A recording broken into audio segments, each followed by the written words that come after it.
Hi കൂട്ടുകാരെ, പുതിയ വീഡിയോയിലേക്ക് എല്ലാവർക്കും സ്വാഗതം. അപ്പോൾ അന്ന് ഞാൻ വന്നിട്ടുള്ളത് ബ്രെഡ് വെച്ചിട്ടുള്ള ഒരു സ്നാക്കുമായിട്ടാണ് കേട്ടോ. ബ്രെഡ് സ്നാക്ക് ഉണ്ടാക്കാൻ നമ്മളെടുത്ത സാധനങ്ങൾ എന്തൊക്കെയാണെന്ന് നോക്കട്ടോ നമുക്ക്.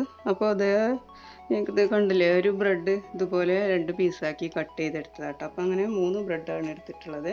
പിന്നെ അതിലേക്ക് ആവശ്യത്തിന് പാല് വേണം, പിന്നെ 2 മുട്ട എടുത്തിട്ടുണ്ട്, പിന്നെ പഞ്ചസാര ആവശ്യത്തിന്, പിന്നെ അതാ നമ്മളൊരു നേന്ത്രപ്പഴം എടുത്തിട്ടുണ്ട്. അപ്പോൾ ഇത് നന്നായിട്ട് പഴുത്തതാവുമ്പോഴാണ് കേട്ടോ ഈ സ്നാക്കിന് ടേസ്റ്റ് ഉണ്ടാവുക. നമുക്ക് ആദ്യം ഒരു ബാറ്റർ തയ്യാറാക്കണം. അപ്പോൾ അതെങ്ങനെയെന്ന് നോക്കാം. അപ്പോൾ നമുക്ക് മിക്സിൻ്റെ വലിയ ജാർ എടുത്തിട്ടുണ്ട്. അതിലേക്ക് നമ്മൾ എടുത്തിട്ടുള്ള ഈ നേന്ത്രപ്പഴത്തിൻ്റെ ഇത് ചേർത്ത് കൊടുക്കാം. ഇത് കട്ട് ചെയ്തിട്ടേ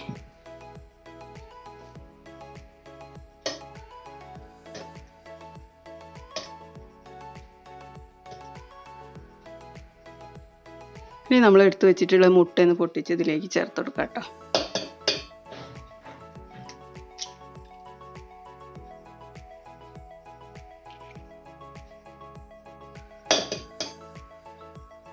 ചെറിയ മുട്ട ഏതാണ്ടോ കേട്ടോ, 2 എണ്ണം എടുത്തത്, ഇല്ലെങ്കിൽ വലിയ മുട്ട എടുത്താൽ മതി, 1 എടുത്താൽ മതി. അപ്പോൾ ഇത് നാടൻ മുട്ടയും കൂടിയാണ് കേട്ടോ. ഇനി കുറച്ച് പഞ്ചസാര ചേർത്തിട്ട് നമുക്കിതൊന്ന് അടിച്ചെടുക്കാം കേട്ടോ. അപ്പോൾ ഒരു തിക്ക് ബാറ്ററായിട്ടാണ് നമ്മൾ റെഡിയാക്കി എടുക്കണ്ടേ. അതിനനുസരിച്ച് നമുക്ക് പാല് ചേർത്ത് കൊടുക്കാം. അപ്പം നമ്മളിത് അടിച്ചെടുത്തിട്ടോ, കണ്ടില്ലേ. ഇനി ഇതിലേക്ക് നമ്മൾക്ക് കുറച്ച് പാല് മാത്രം ചേർത്ത് കൊടുത്താൽ മതി കേട്ടോ, അല്ലെങ്കിൽ ബാറ്റർ ലൂസായി പോവുള്ളൂ. ഇത്ര മാത്രം മതി കേട്ടോ. ഇനി ഇതൊന്നും കൂടി നമുക്ക് അടിച്ചിട്ടെടുക്കാം. നമ്മളെ ബാറ്റർ റെഡിയായി, കണ്ടില്ലേ. ഇനി നമുക്കൊരു ബൗളിലേക്ക് ഒഴിച്ചു കൊടുക്കാം. ബാറ്റർ റെഡി ആയിട്ടോ. ഇനി നമുക്ക് തയ്യാറാക്കാൻ നോക്കാം സ്നാക്ക്. നമ്മൾ എടുത്തിട്ടുള്ള ദോശ ചട്ടി കേട്ടോ, അതിലേക്ക് നമുക്ക് കുറച്ച് നെയ്യ് ചേർത്ത് കൊടുക്കാം. എന്താ പറയുക, ഡീപ്പ് ഫ്രൈ ഒന്നല്ല കേട്ടോ ചെയ്തെടുക്കണത്. 2 സൈഡ് തിരിച്ചു മറിച്ചിട്ട് നമുക്കിത് ഫ്രൈ ചെയ്തെടുക്കാം കേട്ടോ ചെയ്യണത്. നെയ്യ് എല്ലായിടത്തോളം ആക്കി കൊടുക്കാം നമുക്ക്.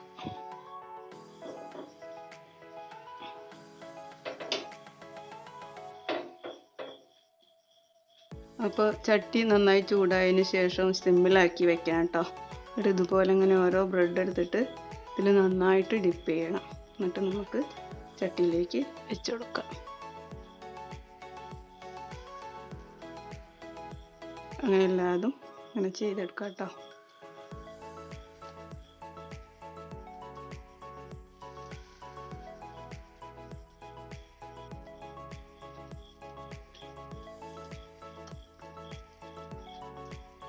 ഇപ്പം തിക്കായ ബാറ്റർ ആകുമ്പോഴേ ബ്രെഡ് പൊടിഞ്ഞു പോവില്ല. അതിനാണ് നമ്മൾ തിക്കാക്കി ബാറ്റർ തയ്യാറാക്കണം കേട്ടോ.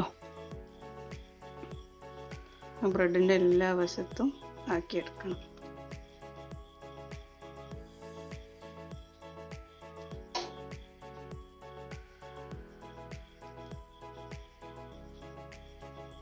ഒരു ഭാഗമായതിന് ശേഷം നമുക്ക് മറ്റേ ഭാഗത്തേക്ക് മറിച്ചിട്ട് കൊടുക്കാം കേട്ടോ.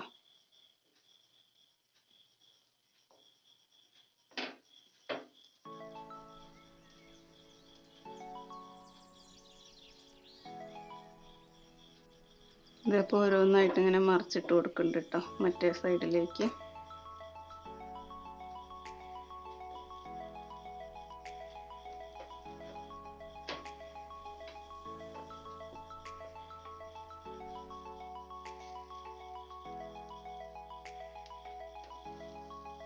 എല്ലാം മറിച്ചിട്ടു. അപ്പോൾ ഇത് കുട്ടികൾക്കോ തയ്യാറാക്കി കൊടുക്കാൻ പറ്റുന്ന ഒരു അടിപൊളി സ്നാക്കാണ് കേട്ടോ. പഴം തിന്നാത്ത, അതുപോലെ മുട്ടയൊന്നും കഴിക്കാത്ത കുട്ടികൾക്ക് ഇതിങ്ങനെ തയ്യാറാക്കി കൊടുക്കാം. നല്ല ഹെൽത്തി ആയിട്ടുള്ളൊരു സ്നാക്കാണ് കേട്ടോ. അപ്പോൾ അത് ഭാഗം കൂടി ഒന്ന് ഫ്രൈ ആയി വരട്ടെ. ഇതിൻ്റെ മുകളിലേക്ക് നമുക്ക് കുറച്ചും കൂടി നെയ്യ് ഇങ്ങനെ ആക്കി കൊടുക്കാം കേട്ടോ.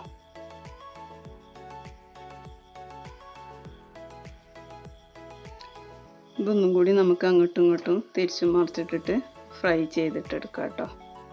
അപ്പോൾ ചാനലൊക്കെ ആദ്യമായിട്ട് കാണുന്ന ആളുകളുണ്ടെങ്കിൽ പ്ലീസ് ഒന്ന് സബ്സ്ക്രൈബ് ചെയ്ത് സപ്പോർട്ട് ചെയ്യണം കേട്ടോ. തൊട്ടടുത്ത ബെല്ലൈക്കൺ കൂടി ഒന്ന് പ്രസ് ചെയ്തിട്ട് ആളെന്നുള്ള ഓപ്ഷൻ ഒന്ന് എനേബിൾ ചെയ്ത് വെച്ചാൽ മതി കേട്ടോ. അപ്പോൾ നമ്മുടെ സ്നാക്ക് ഏകദേശമൊക്കെ റെഡിയായി വരുന്നുണ്ട് കേട്ടോ. സിമ്മിലിട്ടതായതുകൊണ്ടാണ്. അപ്പോൾ സിമ്മിലിട്ട് തന്നെ നമ്മളിത് വേവിക്കണമെങ്കിൽ ഇതിന് പുറം ഭാഗമൊക്കെ മധുരവും പഴമൊക്കെ അല്ലേ, മുട്ടയൊക്കെ ആകുമ്പോൾ പെട്ടെന്ന് കരിഞ്ഞു പോവുള്ളൂ. അപ്പോൾ ടേസ്റ്റ് ഉണ്ടാവില്ല. അത് റെഡി ആയിട്ടോ. നമുക്കിത് പ്ലേറ്റിലേക്ക് മാറ്റാം.